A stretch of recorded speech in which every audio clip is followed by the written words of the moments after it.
आपके दफ्तर में कोई सीक्रेट खबरें लीक कर रहा है? क्या आपको अपनी बीवी पर शक है?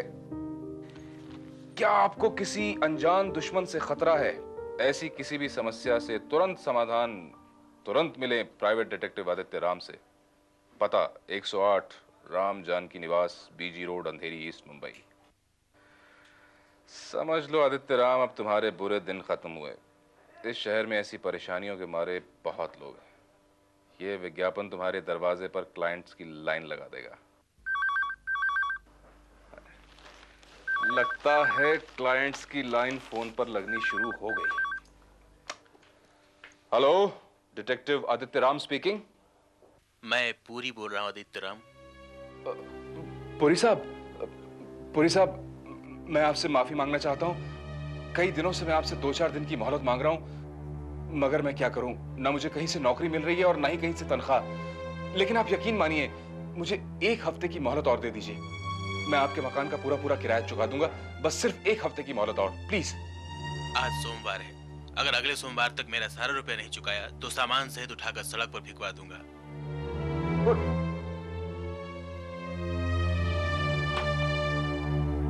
पता नहीं ये लोग अपने किराए के मामले में इतने पर्टिकुलर क्यों होते हैं।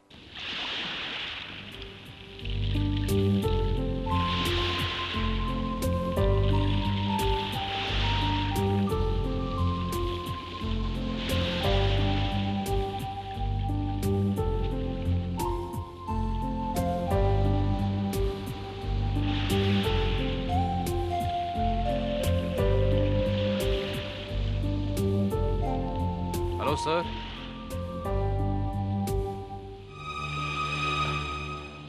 हेलो सर, आपकी किसी भी समस्या का समाधान करने के लिए आपकी खिदमत में ये प्राइवेट डिटेक्टिव हाजिर है, Aditya Ram.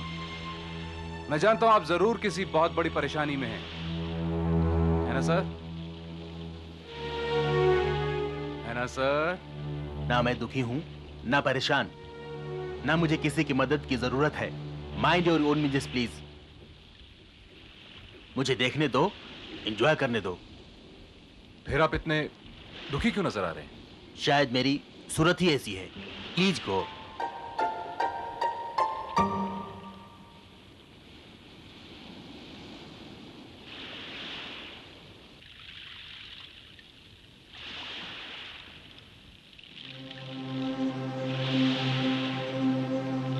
Hello young man,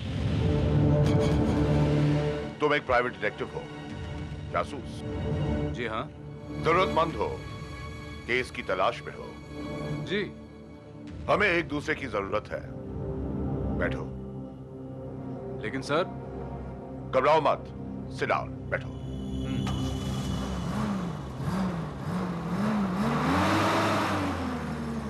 हम लोग कहाँ जा रहे हैं सर? एक डिटेक्टिव के चेहरे पर घबराहट अच्छी नहीं लगती। क्या लग रहा है? सर मैं तो इस बात से डर रहा हूँ कि आपकी गाड़ी का फ्यूल इंडिकेटर बता रहा है पेट्रोल बहुत कम है। कहीं रास्ते में पेट्रोल खत्म ना हो जाए। ओह, वेरी स्मार्ट, वेरी ऑब्जर्वेंट। बहुत तेज है नजरें तुम्हारी। I am impressed. Very good.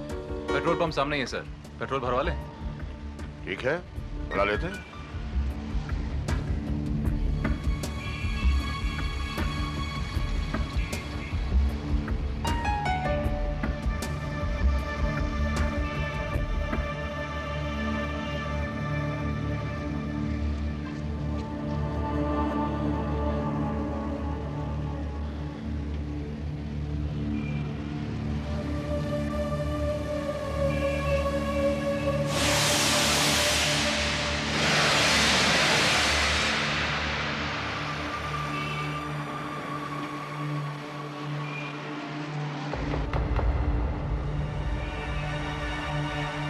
साहब 500 का बिल हुआ है, साइन कीजिए।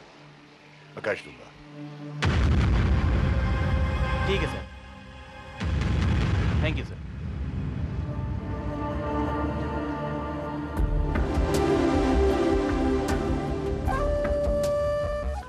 ओके मिस्टर डिटेक्टिव, काम की बात पर आते हैं। क्या नाम है तुम्हारा?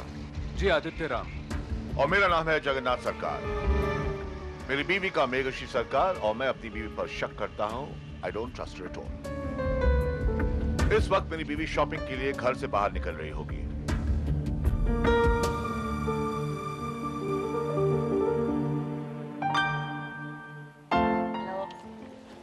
हाय सोनिया। हाय, कैसी है?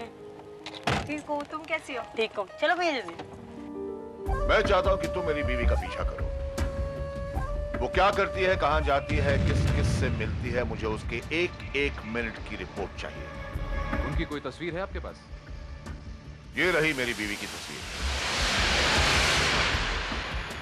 काफी खूबसूरत है और जवान भी। दोपहर के 1 बजे अंधेरी एसवी रोड के स्टोर जी के कलेक्शंस में वो होगी।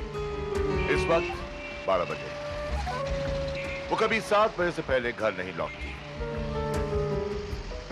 इस बीच वो क्या करती है? क्या उसका कोई बॉयफ्रेंड है? ये पता लगाना मेरा काम है सर। मेरी फीस?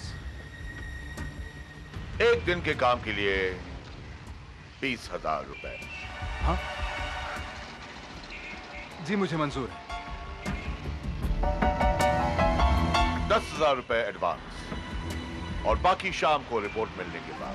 अगर तुम मेरे 10,000 रुपए लेकर गायब हो गए तो? देखिए सर, इतना तो आपको मुझ पर भरोसा करना पड़ेगा। इस शहर में अजनबियों पर भरोसा करना बेवकूफी है। तो फिर मैं क्या करूं? कैसे आपको मेरी ईमानदारी पर भरोसा होगा? मुझे इन रुपयों के बदले तुम्हारी तरफ से कोई सिक्योरिटी चाहिए, कोई चीज जो मैं अपने पास रख सकूं। काम होते ही बाकी 10,000 रुपयों के साथ लौटा दूंगा।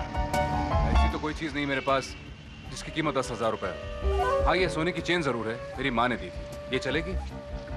चलेगी। ये लीजिए। चलेगा। ये चेन मेरे पास बतौर सिक्योरिटी रहेगी।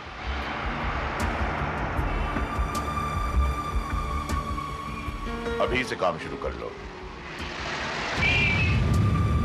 Okay sir.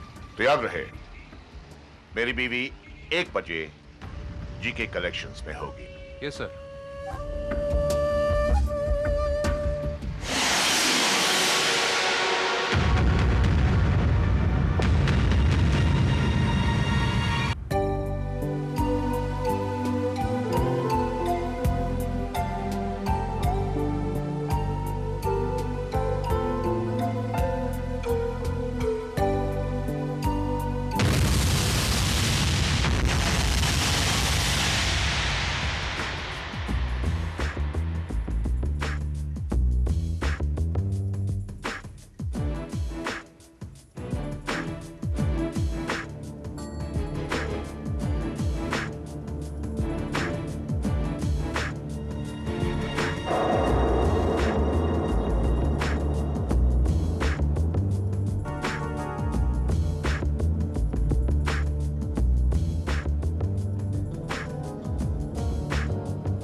पीछे करो। ओके।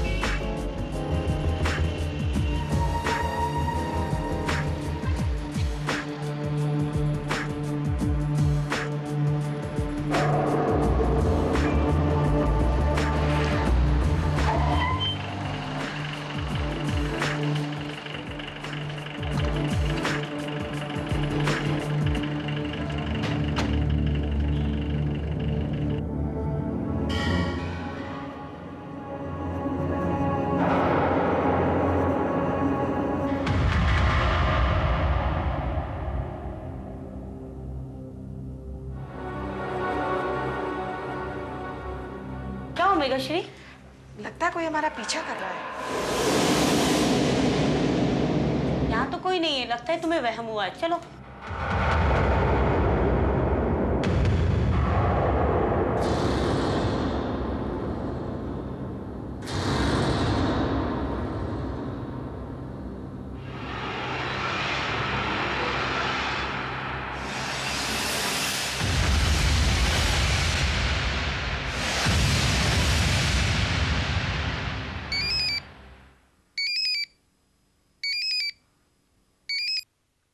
हेलो। मिस्टर जगन्नाथ सरकार। हाँ आदित्य राम, बोलो। सर, मैं बड़े यकीन के साथ कह सकता हूं कि आपकी पत्नी दुनिया की सबसे नेक दिल, शरीफ और दानी औरत है। आप बहुत लकी हैं सर। उनका ना तो कोई बॉयफ्रेंड है और ना ही कोई अफेयर। क्या बक रहे हो? क्या बक रहे हो तुम? सर, दोपहर को ठीक 1 बजे उन्होंने जीके कलेक्शन से कुछ बच्चों के कपड़े खरीदे। वो एक अनाथालय गई, वहां बच्चों को कपड़े बांटे। वहां से फिर वो एक मंदिर में गई जहां उन्होंने गरीबों को खाना बांटा, और फिर वो अपनी सहेली सोनिया के साथ घर लौट आई। सर, आप ऐसी औरत पर कैसे शक कर सकते हैं? मुझे मत सिखाओ। तुम मेरी बीवी को नहीं जानते। वो बहुत शातिर औरत है। उसने तुम्हें बेवकूफ बनाया है। उसे पता चल गया होगा कि तुम उसके पीछा कर रहे हो।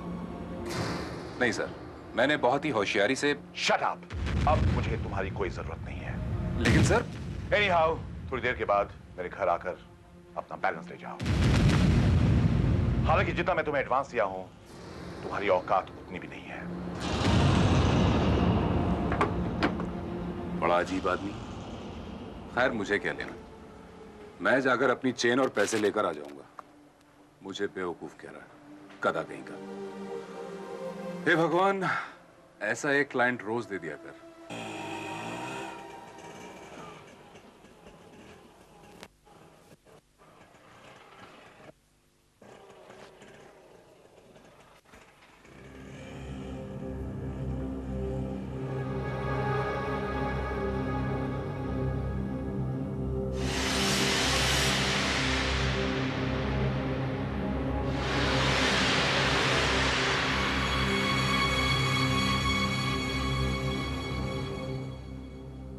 एक्सक्यूज मी इंस्पेक्टर साहब, बात क्या है?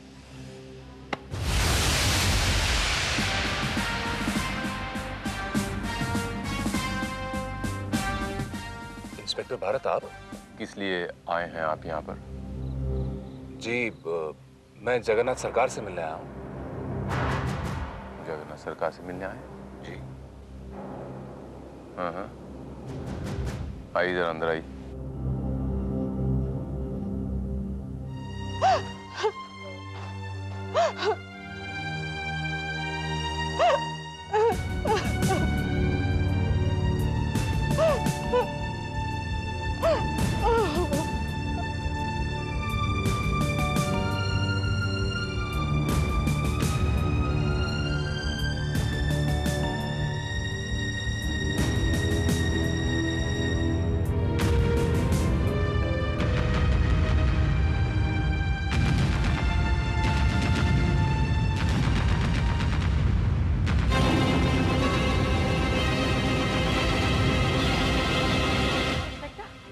ये आदमी तो 18 दिन हमारा पीछा कर रहा था। ये यहाँ क्या कर रहा है? आपने पूरा दिन पीछा किया मिसेस मेघा श्री सरकार का? क्यों किया था? और कौन हो तुम? इंस्पेक्टर साहब, मेरा नाम आदित्य राम है। मैं एक प्राइवेट डिटेक्टिव हूं और इनके पति ने मुझे 20,000 रुपए देकर इनका पीछा करने के लिए हायर किया था। इसीलिए आज मैं इनका पीछा कर रहा था। अगर आपको यकीन नहीं है तो आप मिस्टर जगन्नाथ सरकार से पूछ लीजिए। मेरे पति मर चुके हैं। What? उनका मर्डर हो चुका है। ये आदमी झूठ बोल रहा है। वो कभी ऐसा नहीं कर सकते थे। कभी नहीं।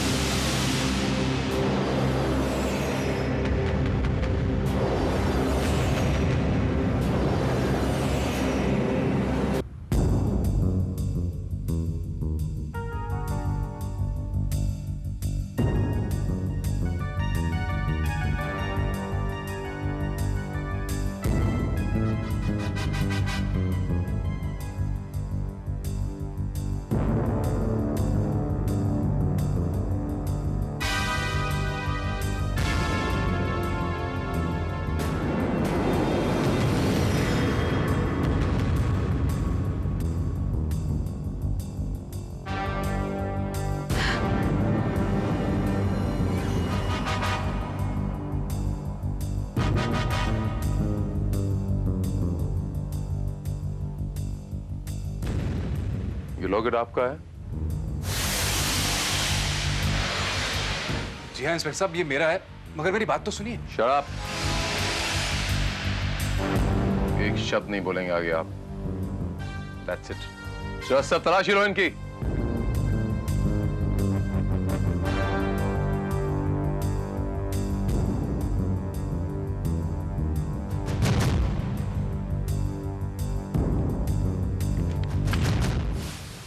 सर ये रहे 10,000 रुपए। मिसेस सरकार, आपकी अलमारी से कितने रुपए गायब हुए? 10,000 रुपए।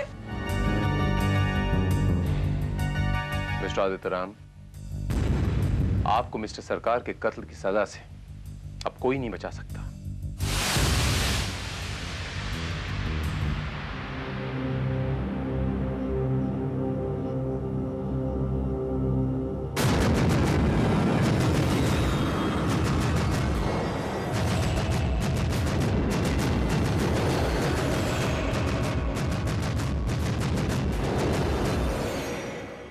इंस्पेक्टर साहब, ये आदमी जगन्नाथ सरकार नहीं है। बकवास मत करो। यही जगन्नाथ सरकार की लाश है और तुम ही ने इनका कत्ल किया। That's it. नहीं इंस्पेक्टर साहब, मैं सच कह रहा हूं, मेरी बात का यकीन कीजिए। Shut up.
किया तुमने जगन्नाथ सरकार का खून?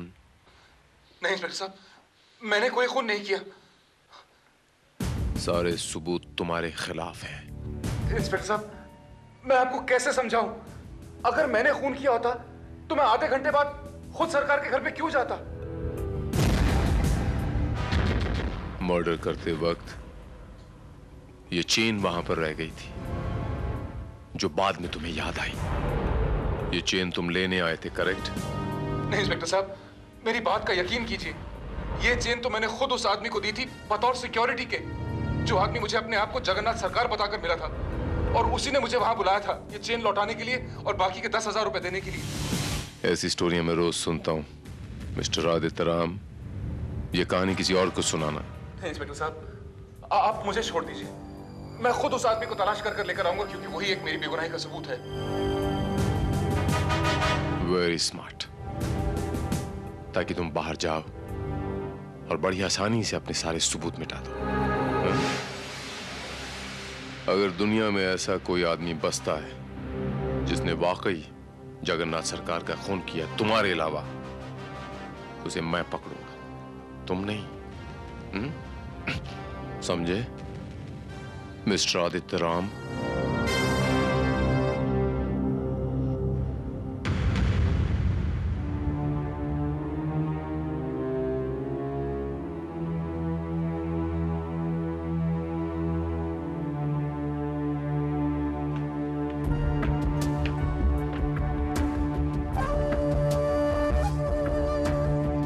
मर गया बूढ़ा शैतान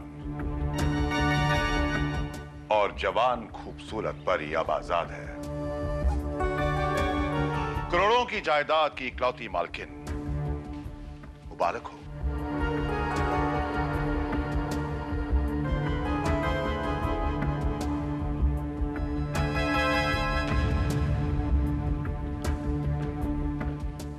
इसे कहते हैं परफेक्ट प्लानिंग। वो उल्लू का बटा डिटेक्टिव पुलिस की हिरासत में है। अब जगन्नाथ सरकार के कत्ल के जुर्म में या तो उसको फांसी होगी या फिर उम्र कैद। और हम दोनों शादी करके तुम्हारे मरहूम पति की दौलत पे ऐश करेंगे, लेकिन उसमें थोड़ा टाइम लगेगा। फिलहाल मुझे खर्चे के लिए कुछ 10 लाख रुपए की जरूरत है। या तो तुम किसी पागल खाने से छूटे हुए पागल हो या फिर दिन में पीने वाले शराबी। तुम कौन हो? मैं तुम्हें नहीं जानती। अंदर कैसे आए तुम? Get out.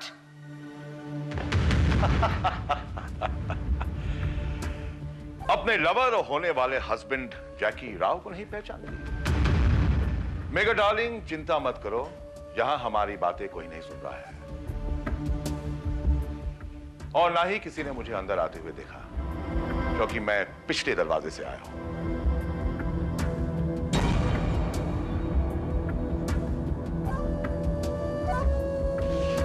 हो यानी मेम साहब की नीयत बदल गई है, लेकिन मैं तुम्हें इतनी आसानी से नहीं छोड़ूंगा।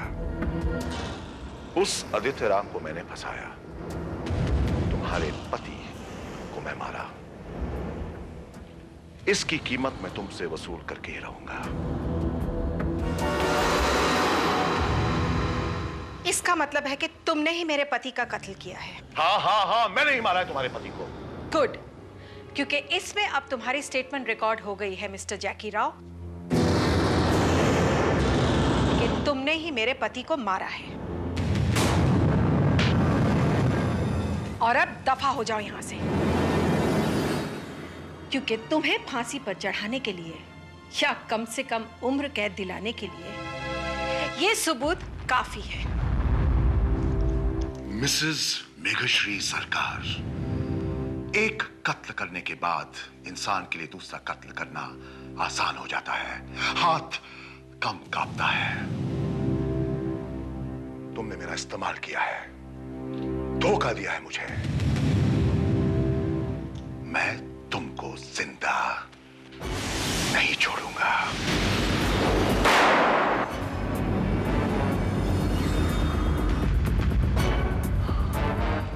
ये मेरे पर्सनल गार्ड्स हैं। मेरे पति का कत्ल हो जाने के बाद मुझे इनकी जरूरत थी ना? दोनों बहरे और गूंगे हैं, लेकिन मेरे इशारे बहुत अच्छी तरह से समझते हैं और इनका निशाना नहीं छूटता। अब यहां से चले जाओ तुम, कभी भी यहां मुड़ के देखना नहीं।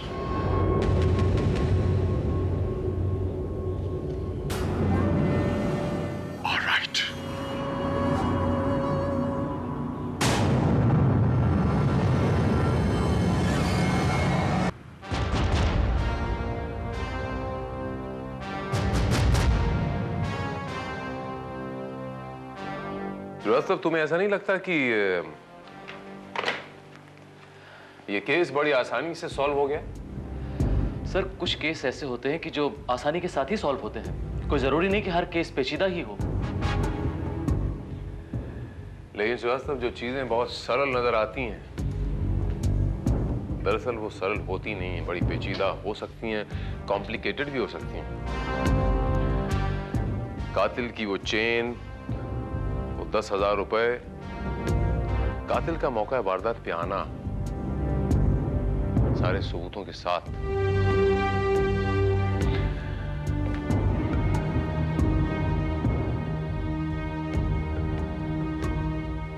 आपका मतलब ये कि आदित्य राम कातिल नहीं है और उसे जानबूझकर इस केस में फंसाया जा रहा है, कातिल कोई और है? हो सकता है श्रीवास्तव कि उसकी ये नकली कहानी सच हो। हमें उस आदमी की तलाश करनी होगी श्रीवास्तव। सर, डॉक्टर सिन्हा आपसे मिलने आए हैं, जगन्नाथ सरकार की पोस्टमार्टम रिपोर्ट लेकर। अंदर भेज दो। श्रीवास्तव, तब तक तुम मिस्टर आदित्य राम से पूछताछ करो जी, और पता लगाने की कोशिश करो कि उस आदमी का हुलिया क्या है। Okay sir. इंस्पेक्टर साहब, इससे ज्यादा मैं उस आदमी के बारे में कुछ नहीं जानता। उसका सारा हुलिया मैंने आपको बता दिया है। देखो आदित्यराम, जो हुलिया तुमने हमें बताया है, उस हुलिये के कम से कम 5000 आदमी शहर में होंगे, और इतनी सी इंफॉर्मेशन के जरिए उस तक पहुंचना पॉसिबल नहीं है। इंस्पेक्टर साहब, और तो मैं ऐसा कुछ नहीं बता सकता जो। देखो, अपने दिमाग पर थोड़ा जोर डालो, थोड़ा सोचने की कोशिश करो आदित्यराम। शायद तुम्हें कुछ ऐसी बात याद आ जाए जो हमें उस तक पहुंचा सके।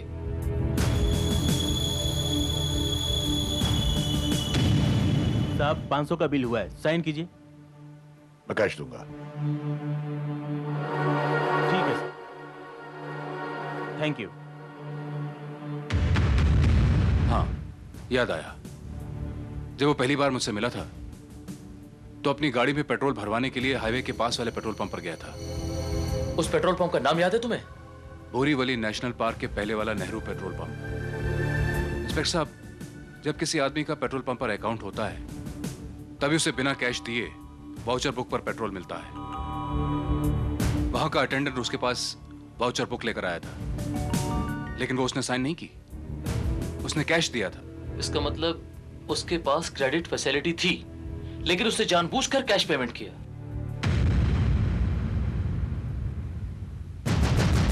Yes. Inspector Bharat from crime branch. कहिए इंस्पेक्टर। एक मर्डर केस के लिए इंक्वायरी करनी, just a routine investigation. Sure, please come in. आइए। Thank you. आइए इंस्पेक्टर, आइए। मिस्टर जैकी राव, आपने वो जगन्नाथ मर्डर केस के बारे में तो सुना ही होगा। जगन? जी नहीं, जी नहीं। नहीं सुना? Very strange. अखबारों में इतनी न्यूज फ्लैश हुई और इतनी मतलब चर्चित है ये बात, और आपने।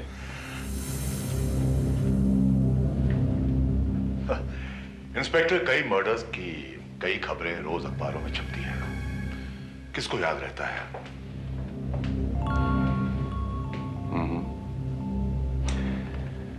अच्छा, ये बताइए कि इन्हें पहचानते हैं आप?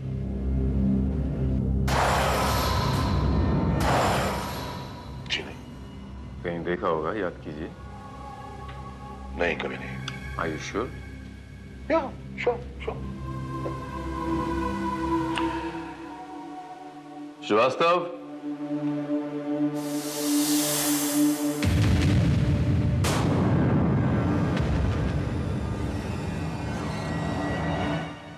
इन्हें पहचानते हैं आप? नहीं, जी नहीं।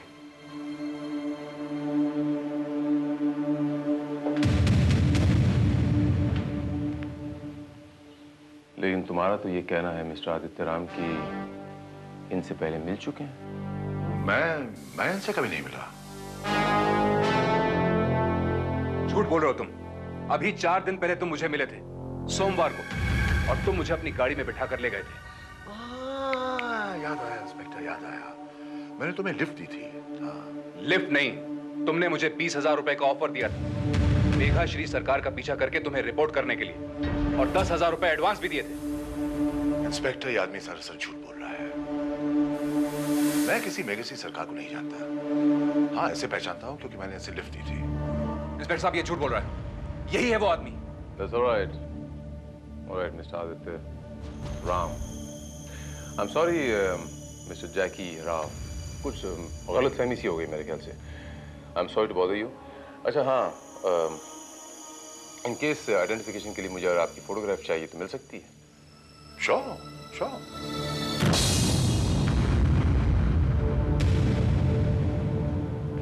श्रीवास्तव सर, जगन्नाथ सरकार के इलाके में जाके पूछो कि इस आदमी को कभी आते जाते देखा है, और इसके पड़ोसियों से इंक्वायरी करो कि कत्ल वाली रात उन्होंने कोई अनयूजुअल बात नोटिस की, कोई मतलब चीखने चिल्लाने की आवाजें या something like this. Right sir. और हाँ श्रीवास्तव, वो जरा फाइल में देख के वो नंबर बताओ जो मैंने सरकार के घर से, वो जो नंबर रीडायल किया था मैंने। Okay sir. गार्ड्स, गार्ड्स, कहाँ मर गए दोनों के दोनों। गार्ड्स!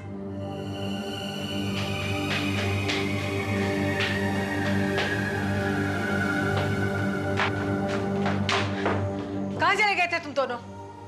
क्या पूछ रही हूं मैं?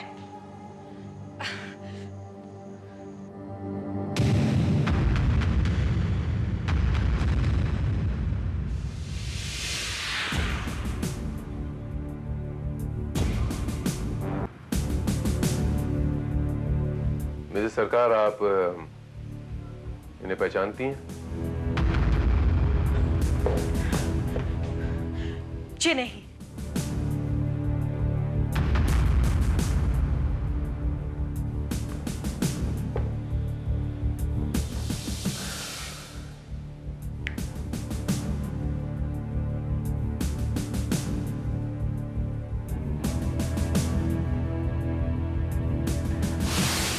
लेकिन आपके ये दो गार्ड्स जो गूंगे और बहरे हैं लेकिन अंधे नहीं हैं, ये बता चुके हैं कि आप यहां पर आ चुके हैं। मिस्टर जैकी राव आपसे मिलने इशारों में।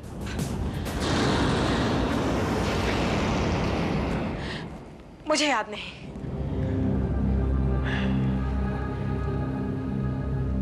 Very strange. इन्होंने आप पे पिस्तौल तानी थी, उसके बावजूद भी आपको याद नहीं? आप कहना क्या चाहते हैं इंस्पेक्टर? मैं ये कहना चाहता हूं मिसेस सरकार कि आपके पति का कातिल यह आदमी है mister Jackie Rao, mister Aditya Ram नहीं। हो सकता है। इस आदमी ने उस दिन मुझसे 10 लाख रुपए भी मांगे थे। There you are। तो फिर आपने मुझसे झूठ क्यों बोला कि आप इस आदमी को पहचानती नहीं? हाँ, जवाब दीजिए।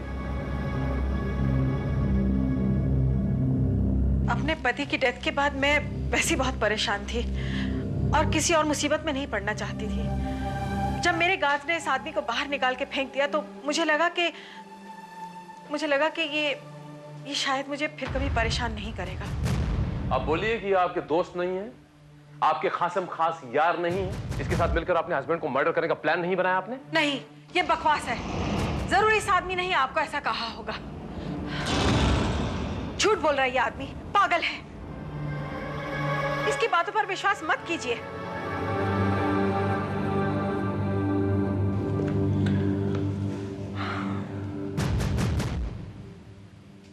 मुझे इसकी बात पे विश्वास नहीं है मिसेस सरकार। हम इतनी जल्दी से किसी की बातों में विश्वास नहीं करते मिसेस सरकार, पुलिस वाले जो ठहरे। लेकिन हमने जो सबूत इकट्ठा किए हैं उसमें तो विश्वास करें कि नहीं करें? और वो सबूत चीख चीख कर कह रहे हैं कि आप झूठ बोल रही हैं। सच क्या है मैं बताता हूं। आपने मिस्टर जैकी राव को अपने प्रेम जाल में फंसाया। क्यों फंसाया? अपने हस्बैंड का मर्डर करने के लिए। वो मर्डर आपने प्लान किया। क्यों? करोड़ों की जायदाद हथियाने के लिए। अपना काम, अपना मकसद पूरा होने के बाद आपने दूध में से जैसे मक्खी को निकाल के बाहर फेंकते हैं, आपने जैकी राव को निकाल के बाहर फेंक दिया। करेक्ट? ये सब झूठ है। सबूत नंबर 1, कत्ल वाली शाम आपका अपने हस्बैंड से बहुत झगड़ा हुआ।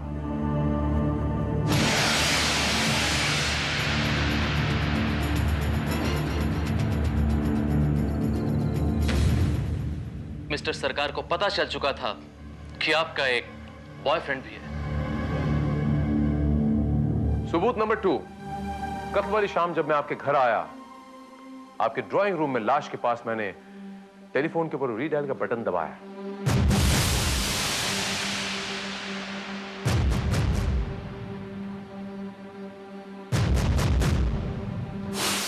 नंबर किसका निकला? मिस्टर सरकार के लॉयर मिस्टर पांडे का।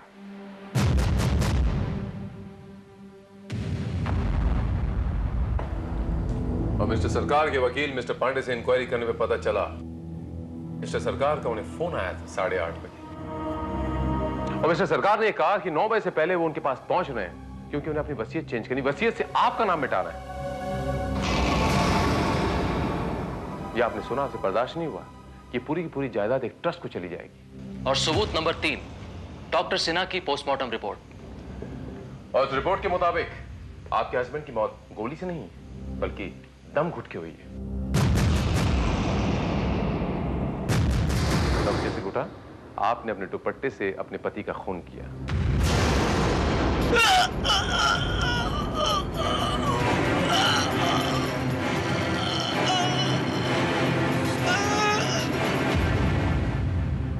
गले से आपके दुपट्टे के फाइबर्स बरामद हुए हैं। आप लोगों के प्लान के मुताबिक मिस्टर जैकी राव यहां के आपके पति को गोली मारने वाले थे।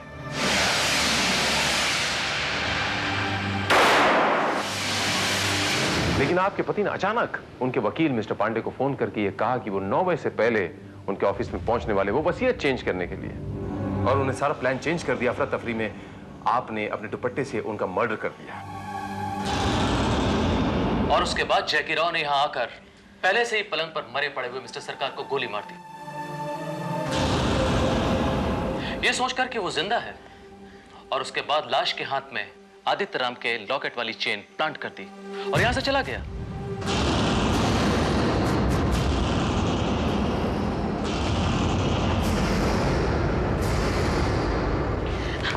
नहीं,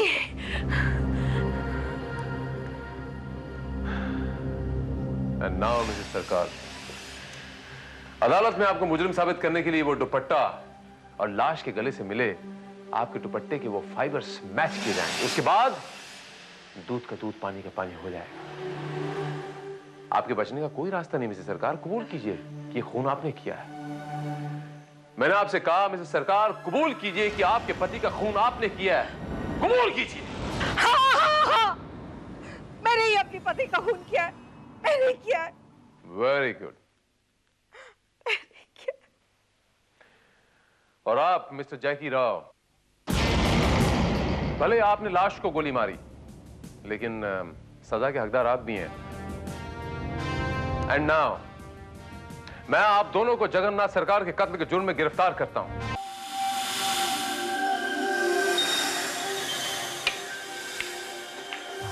good shot. Thank you. Bharat, आज हमारे घर कैसे आना हुआ भाई? वो ऐसे आना हुआ मनोहर बाबू कि 28 तारीख का जो पुलिस वीडियो का फंक्शन है, वो आपको याद है ना? आप चीफ गेस्ट हैं वहां पर। कोर्स याद है। I'll be there definitely. Fantastic, बस यही याद दिलाना था। आई एम इन हरी, मैं चलता हूं। अरे नहीं, मैं चलता हूं। भाई, ये गेम तो खेल जाते भारत। अभी मैं जल्दी में हूँ। I am on duty Manohar Babu. जब वक्त होगा तब खेलूंगा भी, तब आप कहेंगे गुड शॉट नहीं good shot. Yes. I am sorry, ये आपकी kitchen. Thank you. Bye bye. Bye. Siya. ये अभी तक पता नहीं लिली क्यों नहीं आई।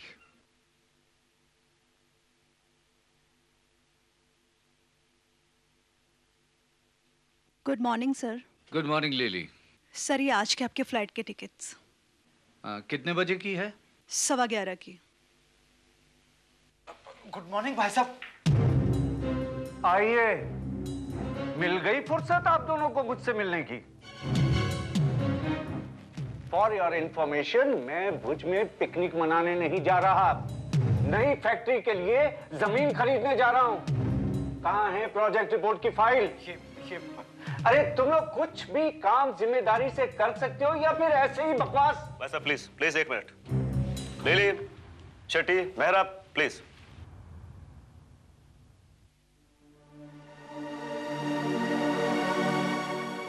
भाई साहब, आज एक बात आप कान खोलकर ध्यान से सुन लीजिए। ये जो जूनियर स्टाफ के सामने आप हमें बार बार जलील करते हैं, ये बिल्कुल गलत है। दरअसल आपको हमेशा हमें शर्मिंदा और बेइज्जत करने में बहुत मजा आता है। क्या कर रहे हो? भाई साहब प्लीज, भाई साहब प्लीज प्लीज मुझे बोलने दीजिए। भाई साहब आप सुधर जाइए, वरना एक दिन सभी के सामने। बदतमीज, अपने बड़े भाई से बात करने का ये सलीका है तुम्हारा? और अपने छोटे भाइयों को दिन रात इस तरह से दबा कर रखने आपका सलीका बहुत अच्छा है ना? ये प्रोजेक्ट रिपोर्ट की फाइल ये है, जिसे कल से मैं और रमेश भैया तैयार करने में लगे हुए थे। सारी रात घर पर कंप्यूटर में बैठकर इसे तैयार करते रहे। लेकिन आपको तो ये लगता है कि सिर्फ आप काम करते हो, सिर्फ आप। हम दोनों बैठकर ऐश करते हैं, ऐश। बहुत ज्यादा जबान चलने लगी है तुम्हारी। तो मैं आने के बाद बात करूंगा, अभी मेरी फ्लाइट का टाइम हो रहा है। रमेश इधर आओ। जी। देखो, आज 25 तारीख है। 28 तारीख को मैं भुज से वापस आ जाऊंगा। मुझे कानपुर वाली फैक्ट्री की पूरी प्रोजेक्ट रिपोर्ट चाहिए। मिल जाएगी भाई साहब, मिल जाएगी। Do you understand? यस भाई साहब, यस। तुम्हें तो मैं बाद में देखूंगा।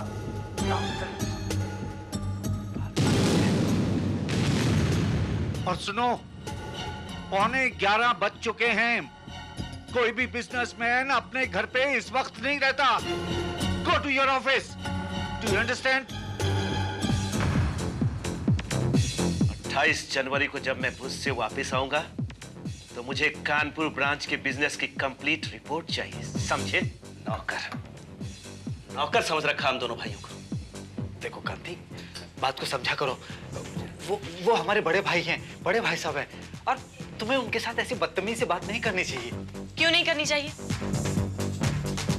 क्या सिर्फ उन्हें ही हक है हम पर दबाव डालने का, हम पर रोक जमाने का?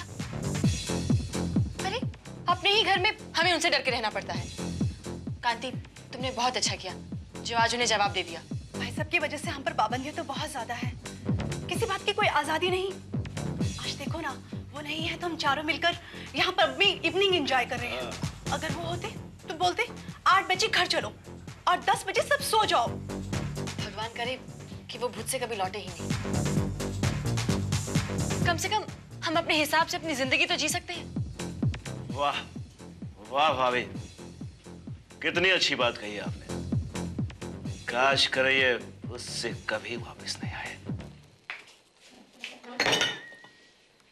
इस तरह दब्बू बने रहकर भाई साहब करते रहोगे ना तो कंपनी में कोई इज्जत नहीं होने वाली है। अगर जिंदगी में आगे तरक्की करनी है तो कांति की तरह मुंह खोलना सीखो, अपने बड़े भाई साहब को जवाब देना सीखो। अनिशा, अब तुम ही बताओ, मैं और कांति किस मुंह से अपना हक मांगे? सारा का सारा बिजनेस भाई साहब ने खुद जमाया है। हाँ, लेकिन अब तो तुम दोनों ही उनकी मदद कर रहे हो ना। और वैसे भी तुम लोगों के अलावा उनका है ही कौन? ना कोई आगे ना कोई पीछे। अब इस उम्र में शादी करके बच्चे तो नहीं पैदा करेंगे ना, फिर किसके लिए इतनी दौलत इकट्ठी कर रहे हैं? तुम लोगों को अपना पार्टनर क्यों नहीं बनाते? वो हो सकता है वो हमें इस काबिल ही ना समझते हो। भैया भैया, भाभी आपने टेलीविजन पर न्यूज देखी? भुज में बहुत बड़ा भूकंप आया है जिसमें हजारों लोग मारे गए। अरे भैया भी तो वहीं गए कहीं। भगवान करे उन हजारों मरने वालों में मिस्टर मनोहर खंडेलवाल भी शामिल हो।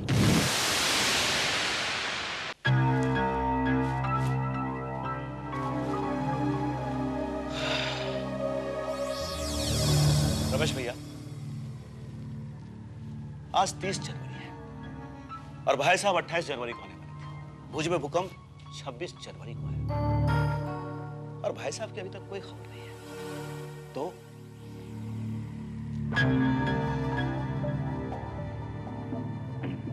कांति, क्या कर रहे हो तुम? अरे भाई साहब की कुर्सी के ऊपर बैठ गए हो तुम। उठो। रमेश भैया, भाई साहब की मौत के बाद इस कंपनी के मालिक हम ही होंगे ना। इस कुर्सी पर हमारा ही अधिकार होगा, क्योंकि मनोहर खंडेलवाल की तमाम जायदाद हमारी होगी, आपकी और मेरी।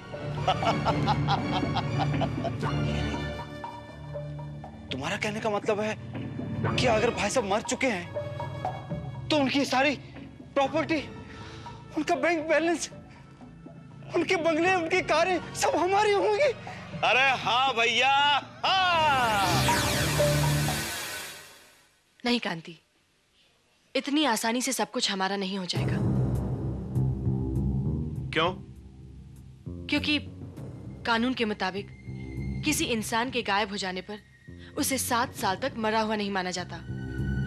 यानी कि हमें प्रॉपर्टी पाने के लिए 7 साल तक इंतजार करना पड़ेगा?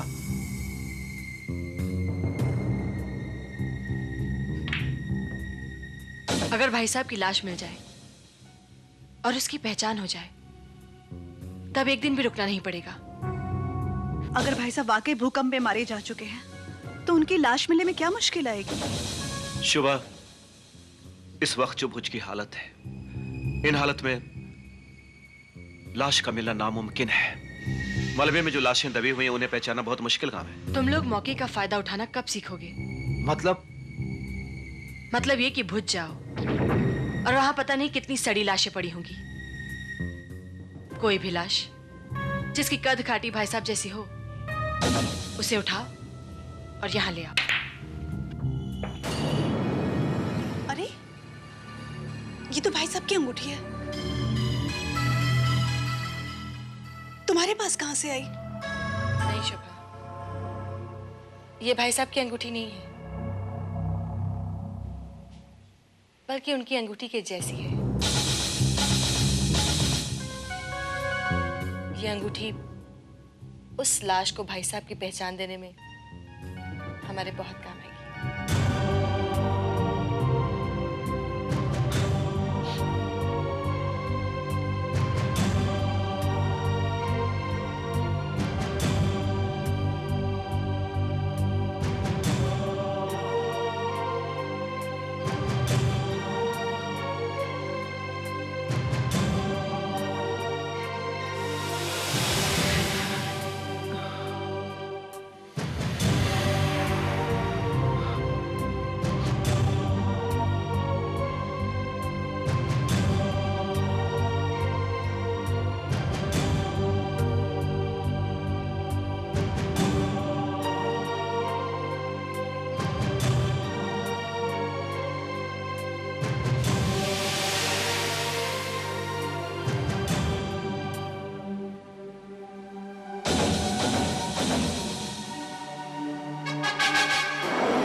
हौसला रखिए।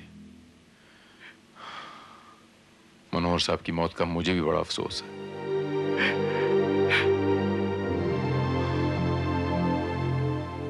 कितने अच्छे आदमी थे, कितने नेक, कितने फराख दिल, कितना दान धर्म करते थे, चैरिटीज करते थे।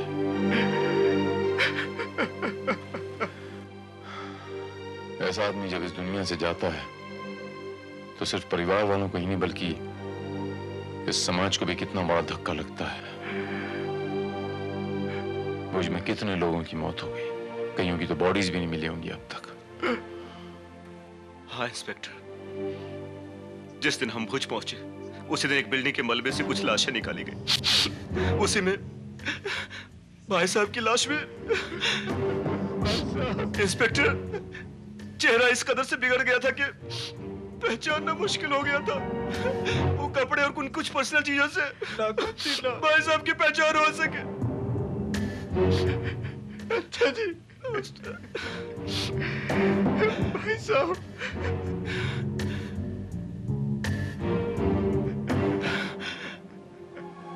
भैया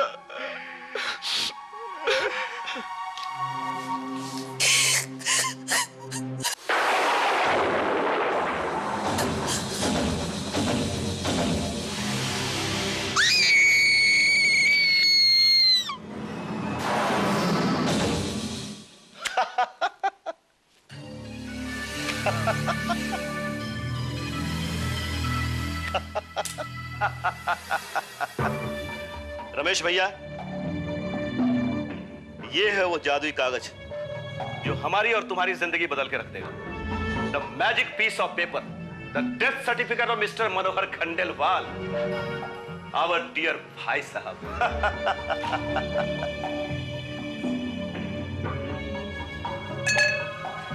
रमेश भैया, कानूनन भाई साहब की जायदाद हासिल करने में ये डेथ सर्टिफिकेट हमारी बहुत मदद करेगा। कांति, ये सब इतनी आसानी से हो जाएगा मैंने कभी सोचा भी नहीं था।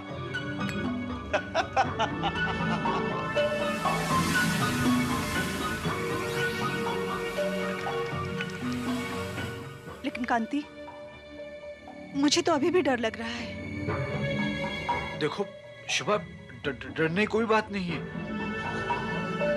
हाँ, हमने कौन सा भाई साहब का खून किया है? उनकी तो भूकंप में डेथ हो गई ना,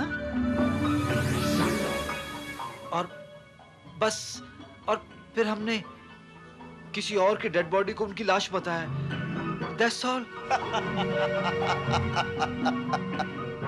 भाई साहब, now no fear, no tears, no डर. This is a celebration time.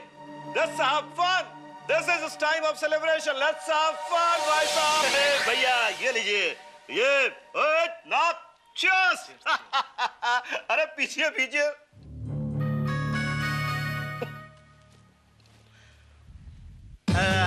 तररम तररम तरर। ए भैया लेट्स डांस भैया। कम भैया डांस और म्यूजिक है।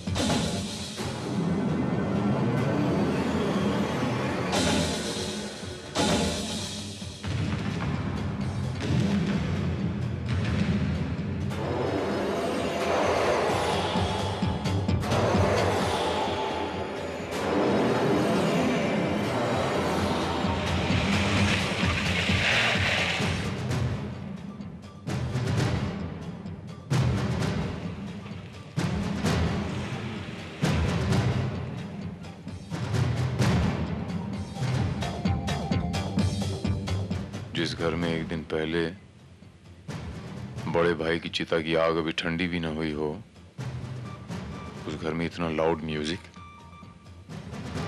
जश्न मनाया जा रहा है।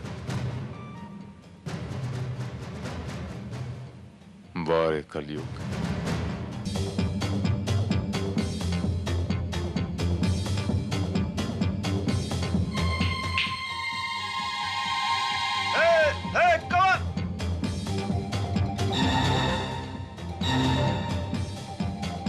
Sorry, आप नहीं पीते।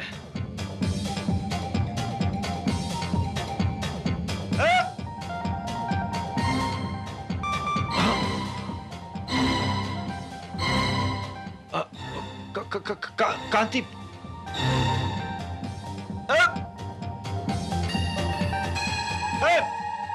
Dance everybody, come on!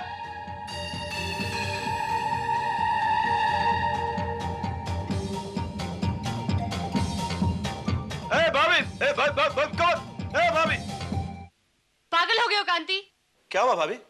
सारी दुनिया को बताना चाहते हो कि हम लोग भाई साहब की मौत का जश्न मना रहे? अब सॉरी भाभी, सॉरी भाभी, मैंने ये रियलाइज ही नहीं किया था। It's okay.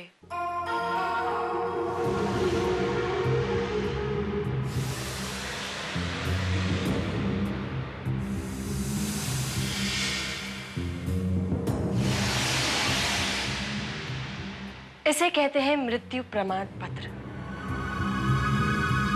Death certificate.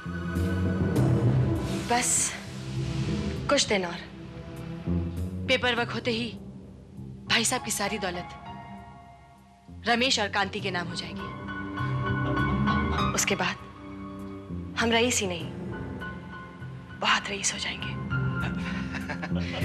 लेकिन हम इतनी दौलत कहाँ और कैसे खर्च करेंगे? सबसे पहले हम स्विट्जरलैंड टूर पे जाएंगे। भाभी, मैं पहले एक इंपोर्टेड कार खरीदूंगा और फिर लोनावाला में बंगला ले लूंगा। वाह, दैट्स अ गुड आइडिया। शोभा, तुम इतनी खामोश क्यों? मुझे किसी अनहोनी का अंदेशा हो रहा है। कल वो दीवार पे लगा मिरर भी क्रैक हो गया था। एक बहुत बड़ी अपशुकुन की निशानी है। शुभा, तुम अभी इस पुरानी बकवास में बिलीव करती हो? ये बकवास नहीं है दीदी। तुम चाहे जो कुछ भी कहो, लेकिन मेरे लिए तो ये सब बकवास ही है।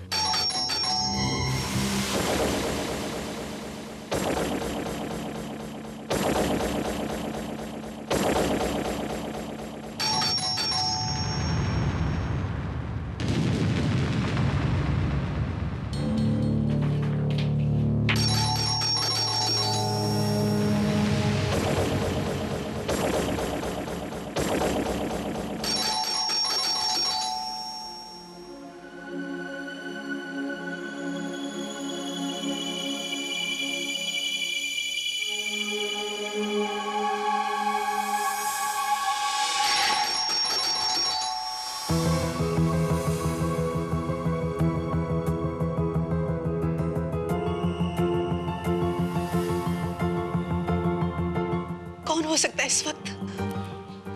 मैं देखता हूं।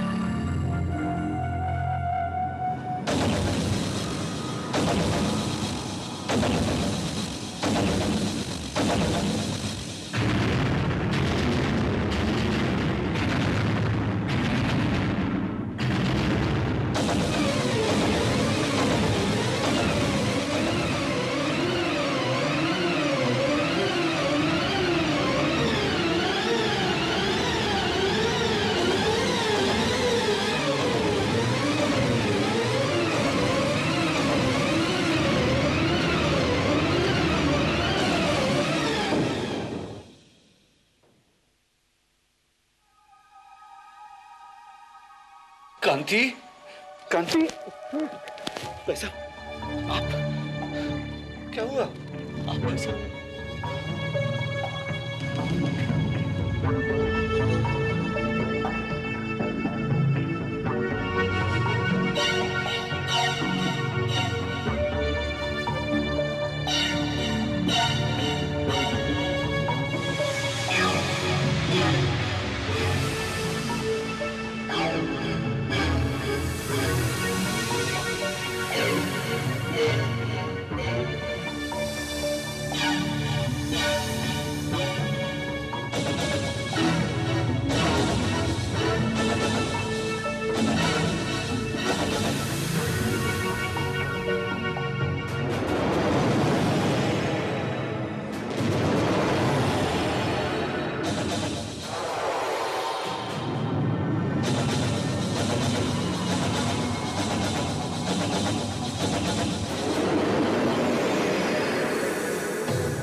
समझ गया कि तुम लोगों में से कोई भी मुझे ढूंढने के लिए क्यों नहीं आया।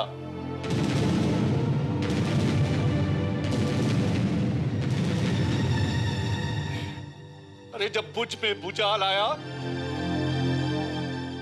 और मैं जख्मी हालत में बेहोश पड़ा हुआ था हॉस्पिटल में, तो बजाय मुझे तलाशने तुम लोगों ने मुझे मरा हुआ घोषित कर दिया। ये हार टांग दिया मेरी तस्वीर पर।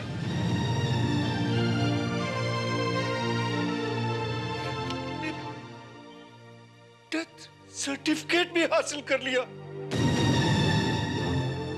नफरत है मुझे तुम लोगों से, नफरत। अरे तुम लोग भाई नहीं हो, कसाई हो, कसाई। अरे तुम लोग वो कमीने हो जिन्होंने मेरी दौलत हड़पने के लिए जीते जी मुझे मुर्दा साबित कर दिया। देखिए भाई साहब, हमने आपको बहुत ढूंढा, जब आप नहीं मिले तो हमें करना पड़ा। मैं सच करूं, मेरी बात का यकीन कीजिए।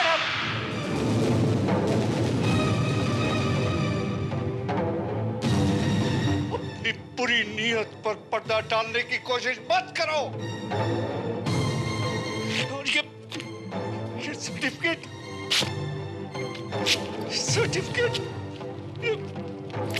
ये ब्लडी सर्टिफिकेट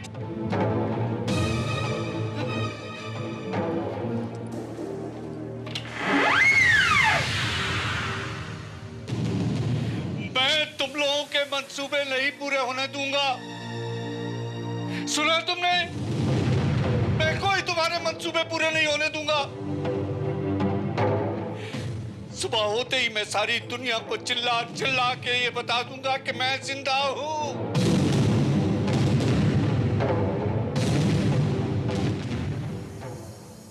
अगर तुम लोगों में भी थोड़ी सी गैरत बाकी है और तुम्हारी आंखों में जरा भी शर्म है,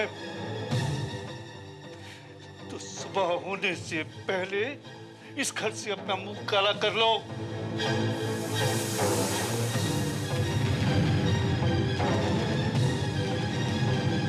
चल।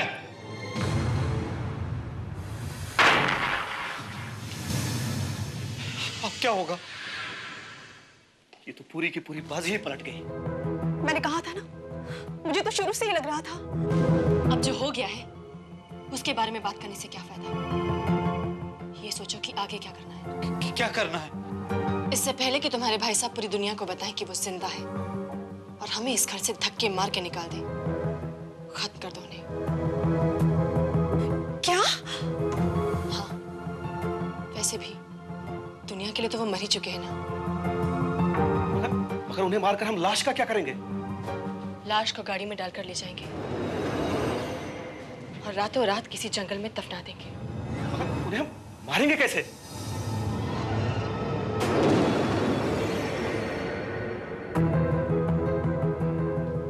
ऐसे।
बजे कौन हो सकता है?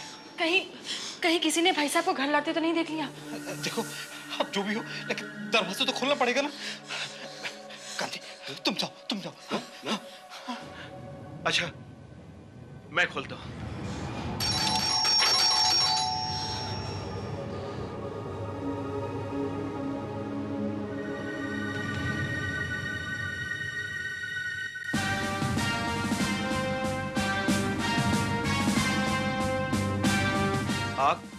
आप यहाँ?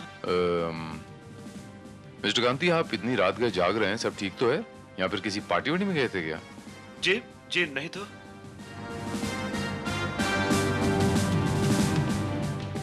कमाल है, आप लोग भी जाग रहे हैं। कमाल, सारा घर जाग रहा है। इंस्पेक्टर, वो आपका इस वक्त कैसे आना हुआ? दरअसल बात यह है मिस्टर कांति कि थोड़ी देर पहले मैं जब यहाँ से गुजरा तो आपका मेन गेट लॉक था, लेकिन जब मैं वापस लौट रहा था तो आपका मेन गेट खुला देखा मैंने। कहा इतनी रात गए आपका मेन गेट खुला है, तो मैं अंदर आ गया। मैंने कहा जाके पूछ लूं सब ठीक ठाक तो है। यहाँ तो सब ठीक है inspector, everything is fine here. हाँ, वो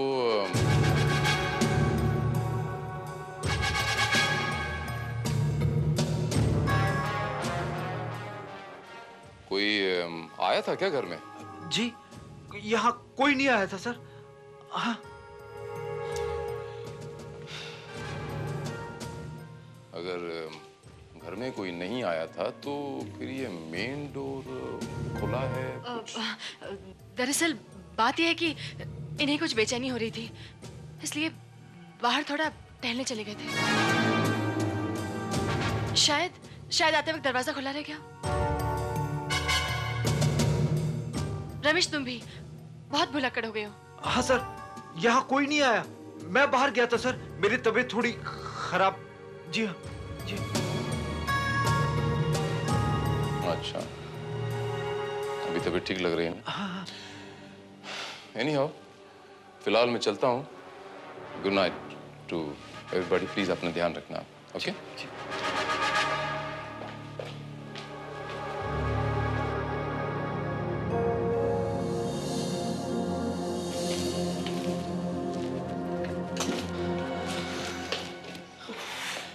चलो अच्छा हुआ आप लोग बच गए। कांति, तुम घंटी सुनकर कमरे से बाहर आए थे? हाँ, तो भाई साहब उस वक्त बाथरूम में थे। चलो अभी टाइम मत वेस्ट करो, उठाओ चाकू, हम सब चलते हैं।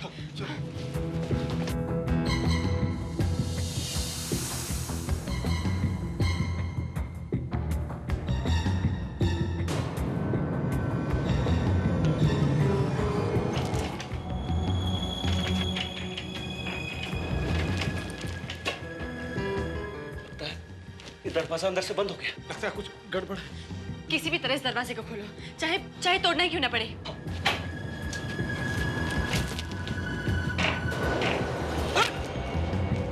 खुल ही नहीं रहा।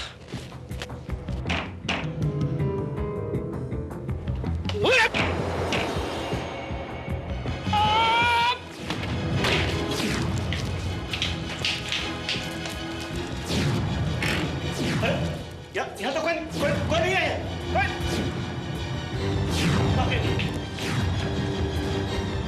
मुझे लगता है उन्हें हमारे प्लान का मालूम पड़ गया है, इसलिए वो यहाँ से भाग गए हैं, लेकिन ज्यादा दूर तक नहीं पहुंचे होंगे।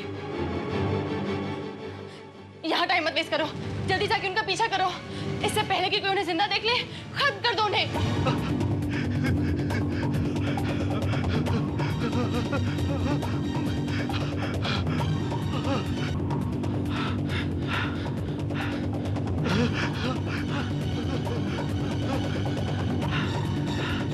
कांति रुको। किधर है?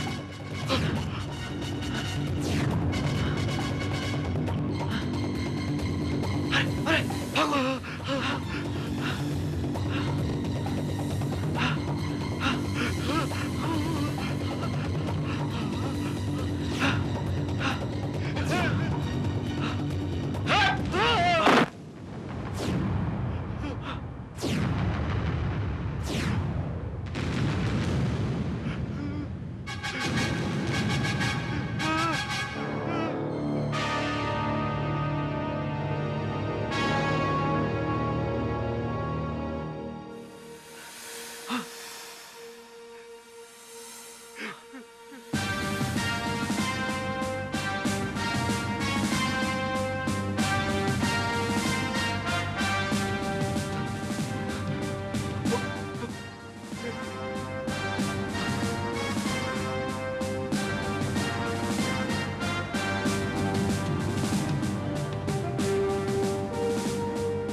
मेरी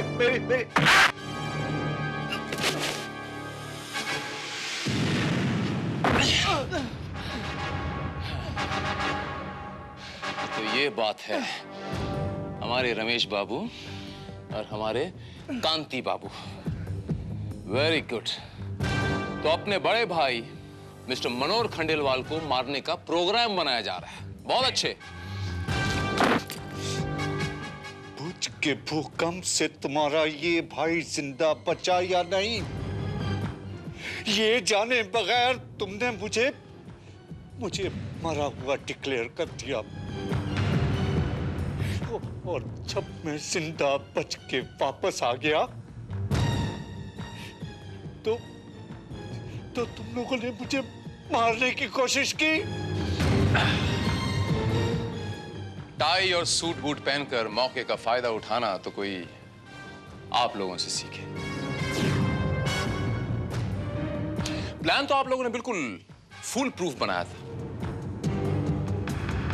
लेकिन एक छोटी सी गलती ने आपके सारे के सारे प्लान को बिल्कुल चौपट करके रख दिया। वो छोटी सी गलती जो अक्सर मुजरिम से अनजाने में हो जाती है वो करना नहीं चाहता। मिसाल के तौर पे ये जो लाश आपने यहां पर प्लांट की थी अपने भाई की लाश बताकर, वो लावारिस लाश जिसके हाथों में आपने अपने भाई की तरह हूबहू वैसी अंगूठी पहनाई, लेकिन हाय रे किस्मत, आपके भाई अंगूठी लेफ्ट में पहनते हैं, आपने अंगूठी राइट में पहना दी। ये बात मैंने उसी दिन नोटिस की। मेरी प्रॉपर्टी हासिल करने के लिए तुम इस कदर गिर जाओगे ये मैंने ख्वाब में भी नहीं सोचा था। अगर वक्त पर इंस्पेक्टर भारत मेरी मदद ना करते तो तुम लोग अब तक मुझे मार चुके होते। और मेरा शक यकीन की तरफ तब बढ़ने लगा जब मैं आपके बंगले के सामने से वापस लौट रहा था और मैंने आपके बंगले का मेन गेट खुला देखा।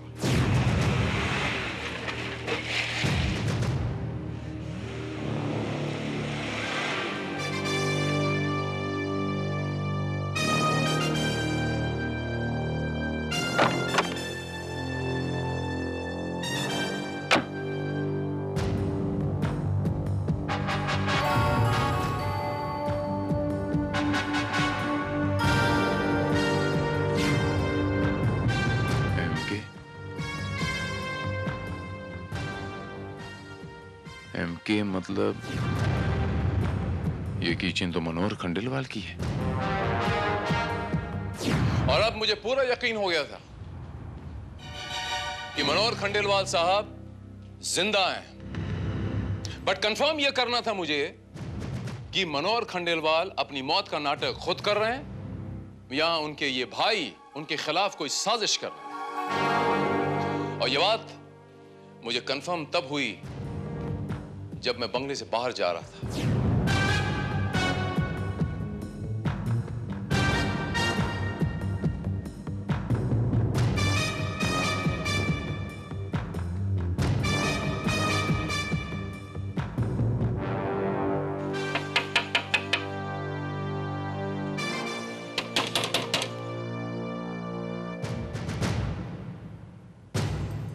भारत, तुम यहां? मनोहर साहब आप जिंदा हैं? हाँ। एक मिनट, एक मिनट।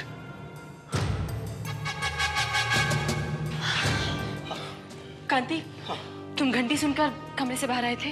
हाँ, तो भाई साहब उस वक्त बाथरूम में थे। चलो अभी टाइम मत वेस्ट करो, उठाओ चाकू, हम सब चलते हैं।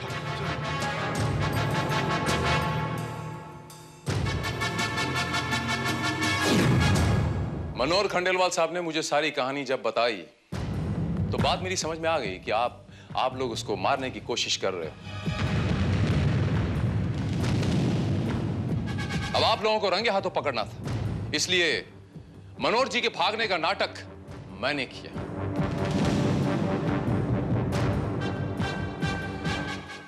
अपने बड़े भाई मनोहर खंडेलवाल को मारने की कोशिश और उनके खिलाफ साजिश करने के जुर्म में मैं आप चारों को गिरफ्तार करता हूं।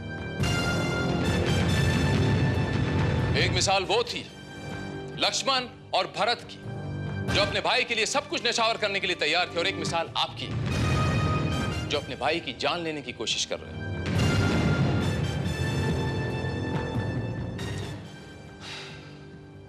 वारे कलयुग,